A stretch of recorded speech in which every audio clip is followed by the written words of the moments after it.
Quand on installe des panneaux solaires, il faut tenir compte de deux paramètres qui influencent leur performance: l'orientation et l'inclinaison.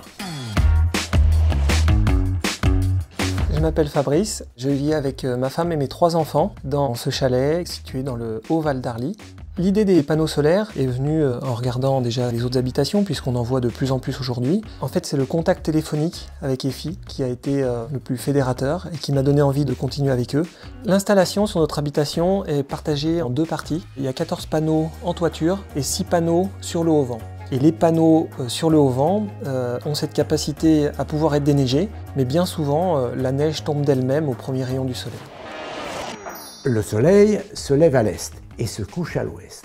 Et chez nous, quand il est au plus haut, il se trouve au sud.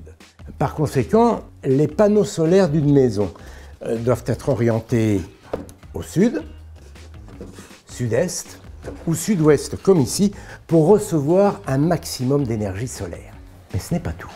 L'inclinaison des panneaux est importante, car pour fonctionner de manière optimale, ils doivent être perpendiculaires aux rayons du soleil.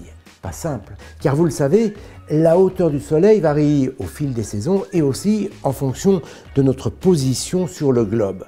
En France, la meilleure inclinaison pour les panneaux solaires se situe autour de 30 degrés par rapport à l'horizontale. Et ça tombe bien, car la plupart de nos toitures suivent justement cette pente, même si l'angle optimal varie un peu selon que vous habitez dans le nord ou dans le sud de la France. On a adapté avec EFI le positionnement des panneaux solaires sur notre habitation. L'idée, c'était d'avoir une inclinaison un petit peu plus forte sur le haut-vent du garage, puisque le soleil est un petit peu plus bas en hiver qu'en été. Et de cette manière-là, on consomme un petit peu plus, mais on dépense beaucoup moins. On maximise la récupération d'énergie solaire.